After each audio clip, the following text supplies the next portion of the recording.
மேற்கு வங்காளம் ஹூக்ளியில் 4 வயது சிறுமி ஒருவரைச் சுற்றி நாடு முழுவதையும் அதிர்ச்சியில் ஆழ்த்திய சம்பவம் ஒன்று நடந்துள்ளது.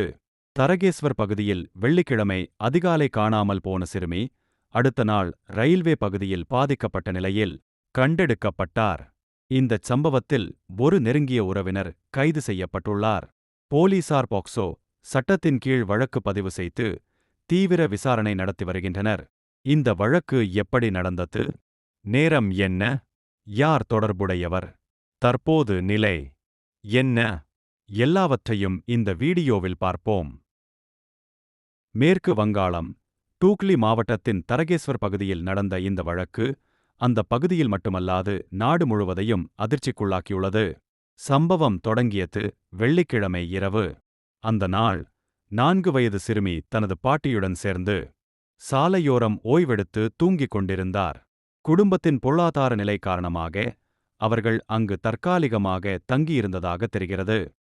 அதே இரவு அதிகாலை சுமார் 4 மணியளவில் சிறுமி அருகில் தூங்கிக் கொண்டிருந்த பாட்டிக்கு தெரியாமல் யாரோ ஒருவர் குழந்தையை அங்கிருந்து கடத்திச் சென்றார். பாட்டி குழந்தை காணாமல் போனதை கவனித்ததும் உடனே உள்ளூர் மக்களிடம் தகவல் தெரிவித்தார். பின்னர் அவர்கள் அனைவரும் அருகிலுள்ள பகுதிகளில் தேடத் தொடங்கினர். ஆனால் குழந்தையை அந்த நேரத்தில் எங்கும் காண முடியவில்லை. அடுத்த நாள் சனிக்கிழமை மதியம் தரகேஸ்வர் ரயில்வே பகுதியிலுள்ள ஒரு நீரோட்டம் அருகே சிறுமி பாதிக்கப்பட்ட நிலையில் கண்டுபிடிக்கப்பட்டார். உடனடியாக போலீசுக்கு தகவல் வழங்கப்பட்டு சிறுமி மருத்துவமனைக்கு கொண்டு செல்லப்பட்டார். மருத்துவர்கள் அவளுக்கு தேவையான சிகிச்சைகளை அளித்து வருகிறார்கள். மேலும் குழந்தையின் பாதுகாப்பும் நலம் பெறுவதை உறுதி செய்ய தனிப்பட்ட மருத்துவ கண்காணிப்பும் நடைமுறையில் உள்ளது. இந்த சம்பவம் குறித்து போலீசார் துரிதமாக விசாரணையை தொடங்கினர். முதல் 24 மணி நேரத்திலேயே சில முக்கியமான தகவல்கள் அவர்களிடம் கிடைத்தன. அருகிலுள்ள சிசிடிவி காட்சிகள், சாட்சியங்களின் வாக்குமூலங்கள் மற்றும் தொழில்நுட்ப ஆதாரங்கள் அடிப்படையில் இந்தக் குற்றத்தில் ஒரு நெருங்கிய உறவினர் சம்பந்தப்பட்டிருக்கலாம் என்ற சந்தேகம் போலீசுக்கு ஏற்பட்டது. பின்னர் அந்த சந்தேக நபர் கைது செய்யப்பட்டார். அவர் கைது செய்யப்பட்ட சூழ்நிலைகளும் சம்பவம் நடந்த நேரமும் அவருடைய செயல்பாடுகளும் விசாரணையில் முக்கிய பங்காற்றின.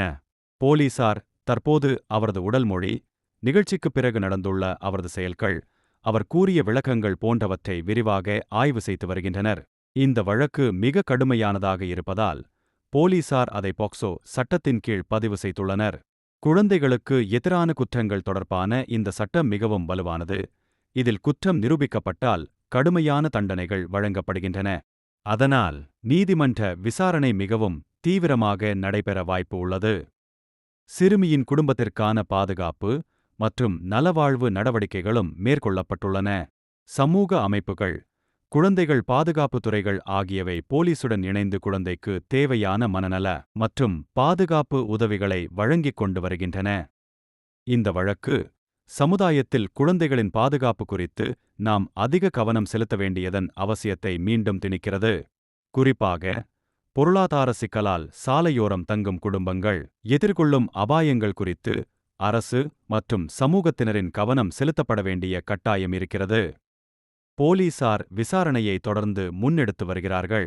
சம்பவத்துக்கான கூடுதல் ஆதாரங்கள் சேகரிக்கப்பட்டு வருகின்றன.